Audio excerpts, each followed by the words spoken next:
Good afternoon and thank you for attending the 2018 Greenpeace press conference. My name is Sean Samimi and I will open the conference with some history on how Greenpeace was founded.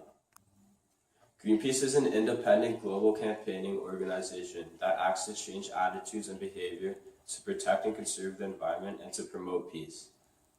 Greenpeace was founded in 1971 when a group of journalists and volunteers took a boat from Vancouver to Amchitka, a small island north of Alaska where the U.S. government was conducting a nuclear test.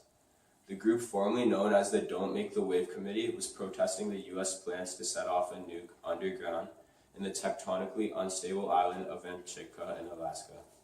Because of the Great Alaskan Earthquake in 1964, there was a concern that the test may cause a tsunami. Hence the group's former name, Don't Make the Wave Committee.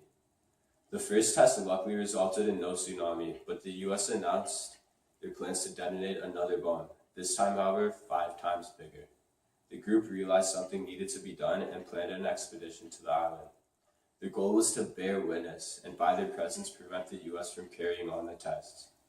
On September 15, 1971, an aging 24-meter fishing boat named Greenpeace by the brave demonstrators set sail to Amchitka. After almost 2 weeks of the voyage, Greenpeace was intercepted by the Coast Guard in order to sail away from the area. Unable to stop the bomb from detonating, the voyage seemed like a complete failure to those on the Greenpeace.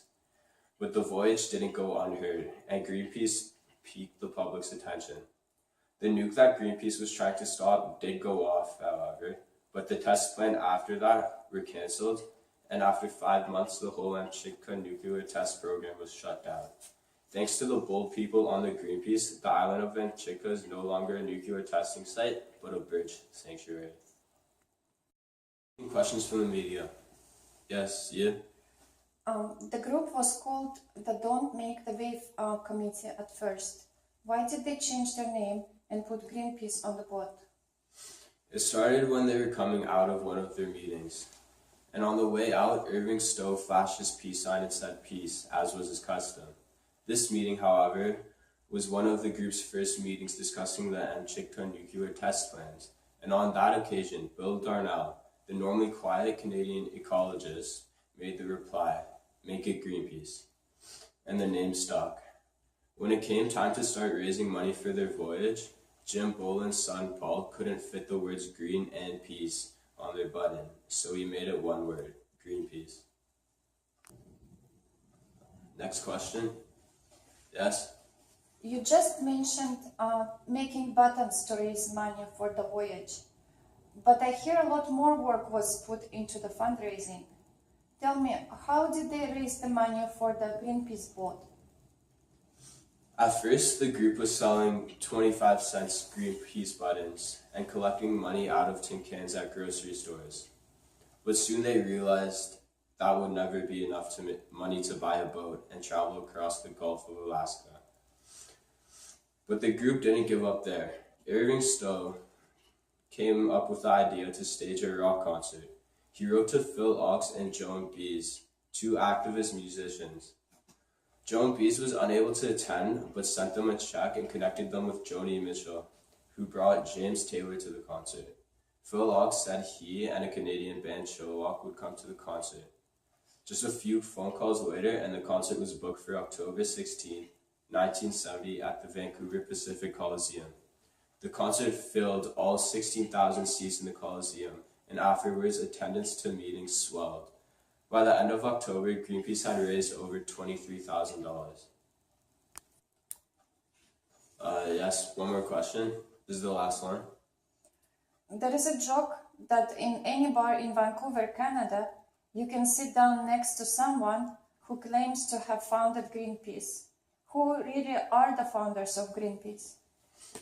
There is no single founder of Greenpeace. The organization name, idea, and tactics can all be traced back to different people.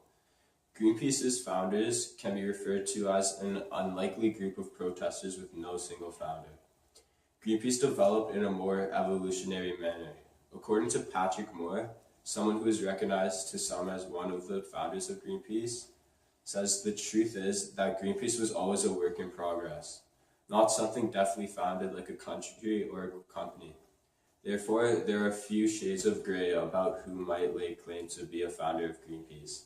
But currently, the Greenpeace website lists the founders of the Don't Make the Wave Committee, the group's former name, as Irving Stowe, Mary and Jim Boland, Ben and Dorothy Metcalf, and Robert Hunter.